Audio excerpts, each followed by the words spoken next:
It's 8:23 p.m. As this unfolds, I'll do my best to document everything. With any luck, I'll be able to post it to No Sleep as soon as it's over, before I get too deep into what's actually happening. There are a few things you should know. My name is Kenneth.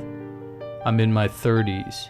I live alone in a remote location, at least 2 miles from my closest neighbor in all directions. My small house, more of a cabin, sits at the end of a curvy, quarter-mile-long gravel driveway. Looking inside from my front door, there's a living sitting area to the left. My kitchen is to the right, and there's a short hallway down the center. Off the right of the hallway is my bedroom. Across from that, on the left side, is a small guest room that I've been using for my hobbies. At the end of the hall is the only bathroom. That's it. Pray for me. 8:26 p.m. The knocking has gone on for a solid 3 minutes. All the lights are off in the hope that whatever's on my porch assumes no one's home and moves on. I'm hiding behind the shower curtain in the tub of my bathroom. The slow, dull thud on my front door has persisted, as if to a metronome. In this case, it's like a drowsy drummer kicking the bass drum in perfect time. The cadence of it is eerie. I'm far from the closest town. No one should be here. My heart is racing. 8:30 p.m. The pounding stopped about a minute ago. With optimism guiding my actions, I'm pulling back the shower curtain. My place has decades-old wood flooring that will creak deep into anyone's eardrum if so much as a mouse walks across it. I've arrived to the end of the hall. Tiptoeing, I made my way through any audible groans from the slabs of oak beneath my bare feet. I'm crouched, hugged the right side of the wall, and facing the front door. I can still hear something. Pacing. I'll wait here for another minute or so. 8:32 p.m. The pacing went on until now. A figure crossed by the window to the left of my front door. It stood unflinching, casting a shadow into the kitchen, then it moved to my right, disappearing behind the door. The banging had begun again, this time with furious desperation.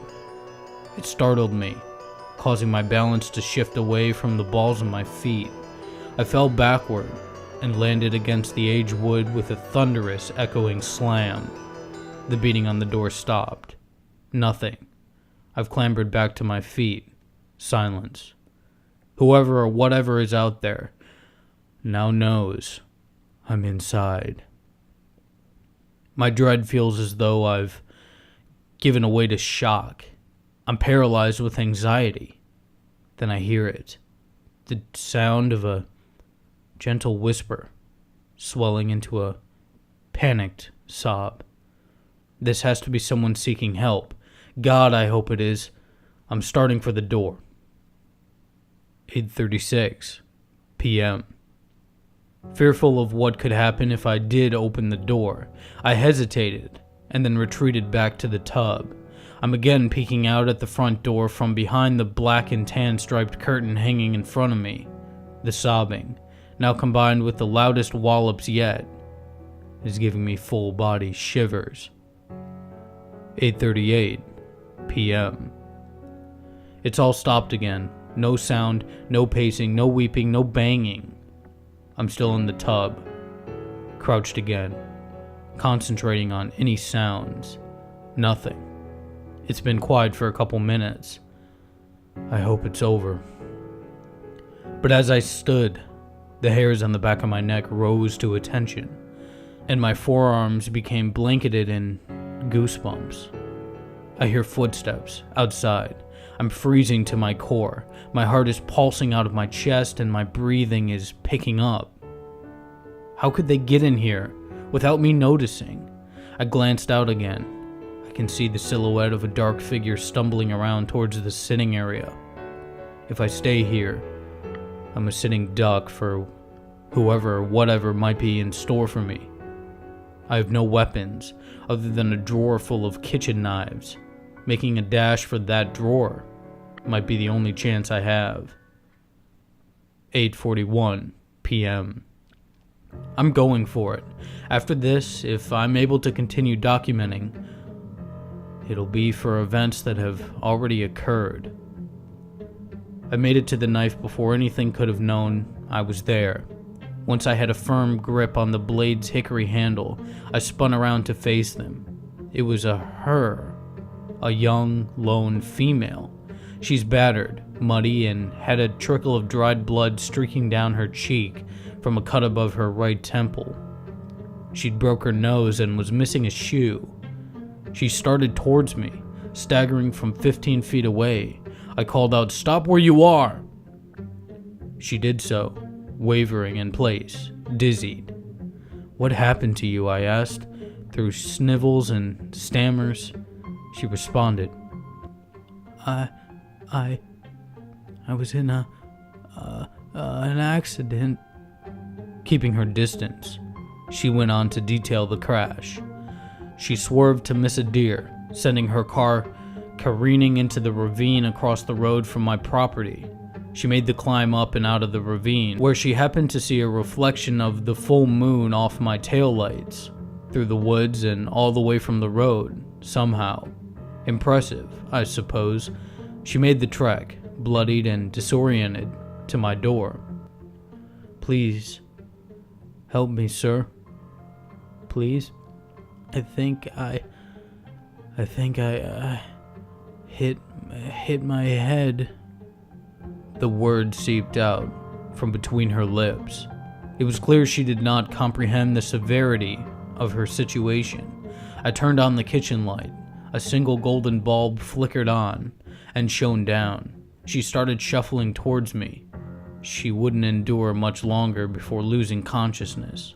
I met her halfway and grabbed her around the waist, allowing her to slump back into the fold of my left arm. I patted her cheek, pleading for her to remain awake. It was important that she stayed conscious. She lifted her tired eyelids, moaning in agony but trying her best. She regained an upright posture, hunched though it was, and saw me in the light. We were now facing one another, our eyes locked. She managed a crooked smile through the puffiness of her swollen face and said, "Thank you." I began to smile. The smile turned into a giggle, then the giggle into hysterical laughter. My cackling must have seemed demented to her confused mind. Or not. It didn't matter. I slid the large butcher knife into the center of her abdomen.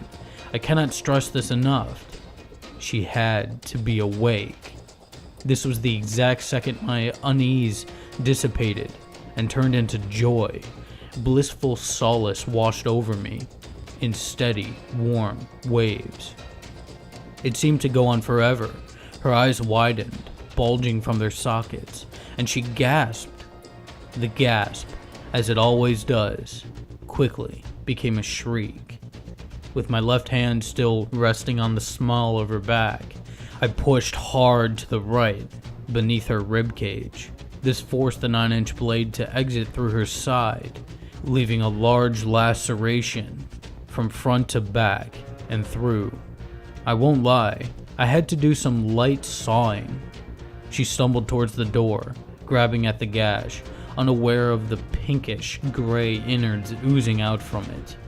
I circled her, making sure she never reached the door. She turned and hobbled down the hallway and into the bathroom, where she slammed the door behind her. Her screams were desperate and frantic. In 6 or 7 large stride steps, I was there. I tapped on the door with the spine of my blood-smeared knife. Her screeching intensified. There was no window in my bathroom, giving her no place left to go, no way out. It felt best to menace her. "Hey now, what's the matter?" "My name's Kenny. I want to thank you. It's been 5 months since I've been able to fulfill my needs.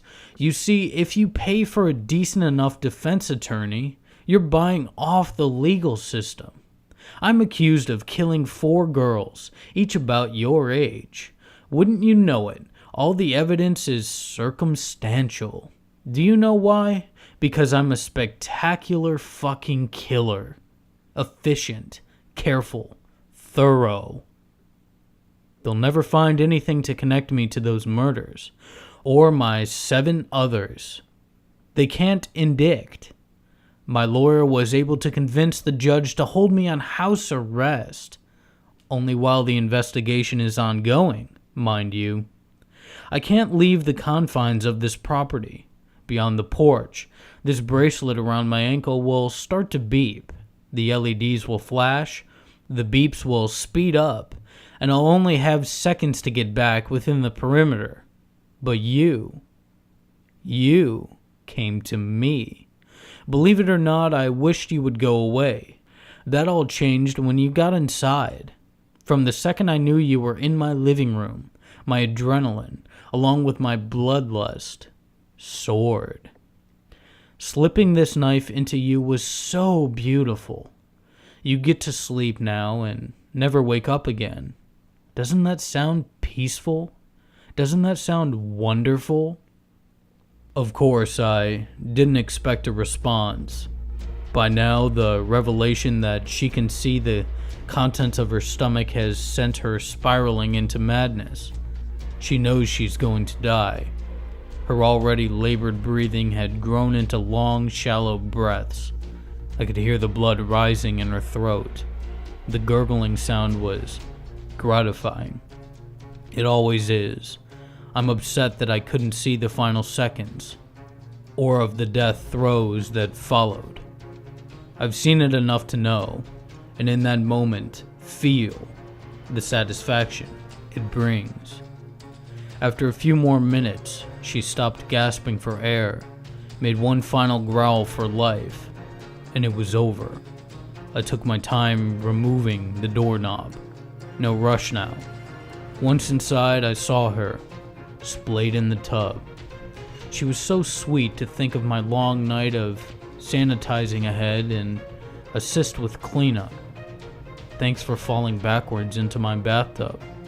I soaked up what I could of the blood trail she left behind from the kitchen and burned everything else.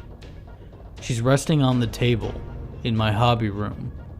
Now the real fun begins.